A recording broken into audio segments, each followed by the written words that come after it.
ગીર સોમનાથ જિલ્લાના તલાલાના ક્રિષ્ના હોટેલ છે અને આ હોટેલ ચિત્રોડ ગામે આવેલી છે। ત્યાં અમદાવાદના સનાથનના એક ધ્રુવરાજસિંહ ચૌહાણ છે તેમના ઉપર એક હુમલો થાય છે 2 દિવસ પહેલા અને તેમનો આક્ષેપ હતો કે દેવાયતભાઈ ખવડ જે કલાકાર છે તેની સાથે 15 અન્ય લોકો છે તે મુકામ આદીને તેના ઉપર હુમલો કર્યો છે। તેની કિયા કાર છે તેને ટક્કર મારી હતી અને 5 કારોના કાફલા સાથે દેવાયતભાઈએ તેમની ઉપર હુમલો કર્યો હતો। હાલ દેવાયતભાઈની શોધખોળ ચાલી રહી છે, પરંતુ આ 2 કાર છે તે આજે પોલીસને મળી આવી છે। તલાલા પોલીસને આ બંને કારો છે તે તલાલા તાલુકાનું ધનેજ ગામ છે જે 10 થી 12 કિલોમીટર તલાલાથી દૂર છે અને આ ધનેજ ગામની નજીક એક પીઠળ માતાનું મંદિર આવેલું છે અને મંદિરની પાછળની સાઈડ આ બંને કારો છે તે બિનવારસુ હાલતમાં પોલીસને મળી આવી છે।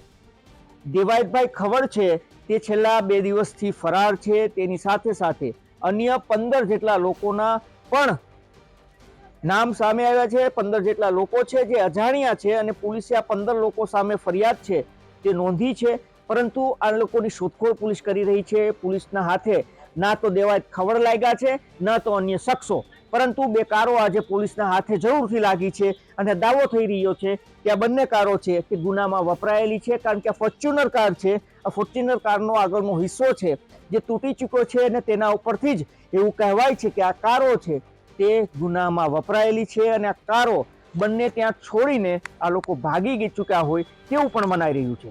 જો કે દેવાયતભાઈ ખવડને પકડવા માટે ગીર સોમનાથની પોલીસે અલગ અલગ ટીમો બનાવી છે। તલાલા પોલીસની 3 ટીમો તૈયાર કરવામાં આવી છે। આ સિવાય એલસીબી પોલીસે 2 ટીમો અને એસઓજી પોલીસે 2 ટીમો મળીને કુલ 7 પોલીસની અલગ અલગ ટીમો બનાવવામાં આવી છે। તે અલગ અલગ વિસ્તારોમાં આ ટીમો છે તે શોધખોળ કરી રહી છે।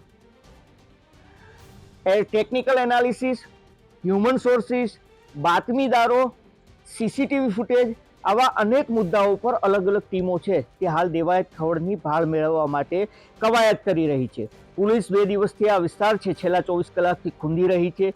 આપણા જિલ્લા બહારનો જે ગીર સોમનાથ જિલ્લા બહારનો વિસ્તાર છે તેને પણ પોલીસ ખૂંદી રહી છે। દેવાયત ખવડની ભાળ મેળવવા માટે પોલીસ એડી ચોટીનું જોર લગાવી રહી છે, પરંતુ છેલ્લા 24 થી 36 કલાકથી દેવાયત ખવડ છે ન તો તે જોવા મળ્યા છે ન તો તેના વિશે કોઈને સાંભળવા મળ્યું છે। ફરિયાદીએ ફરિયાદ આપી છે। ધ્રુવરાજસિંહ ચૌહાણ છે તેમનું કહેવું છે કે તે તલાલાની જે ચિત્રોડ ગામે ક્રિષ્ના હોટલ આવેલી છે ત્યાં પોતાના 2 સગા અથવા તો મિત્રો સાથે તેણે રોકાણ કર્યું હતું અને તે ચેકઆઉટ કર્યા બાદ ત્યાંથી રવાના થયા હતા અને રસ્તામાં તેની કારની સાથે કારોની ટક્કર થાય છે। તેમાં તે કહે છે કે ફોર્ચ્યુનર કાર હતી, ક્રેટા કાર હતી અને અન્ય કારો હતી। દેવાયતભાઈ ખવડ ઉપર આરોપ છે કે 5 કારોના કાફલા સાથે તે ત્યાં પહોંચ્યા હતા। આ જે ધ્રુવરાજસિંહ ચૌહાણ છે તેની કારોને ટક્કર મારી હતી, તેને બહાર કાઢ્યા હતા અને તેને માર મારી હતી।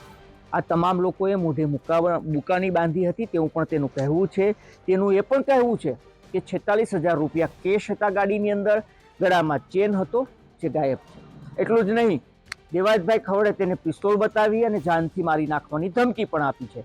જોકે આ સમગ્ર મામલે તલાલા પોલીસ સ્ટેશને ફરિયાદ દાખલ કરવામાં આવી છે અને દેવાયતભાઈ ખવડ સહિત 15 લોકો સામે આ ગંભીર કલમો છે તે લગાવવામાં આવી છે।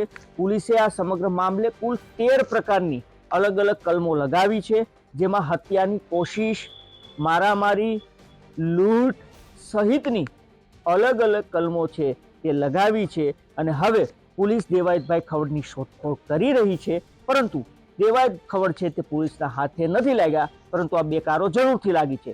હવે જોવું એ રહ્યું કે દેવાયતભાઈ ખવડ ક્યારે પકડાય છે, ક્યાંથી પકડાય છે અને પોલીસ આ બંને જે કારો મળી છે તેને લઈને શું મોટા ખુલાસા કરે છે તે હવે જોવું રહ્યું।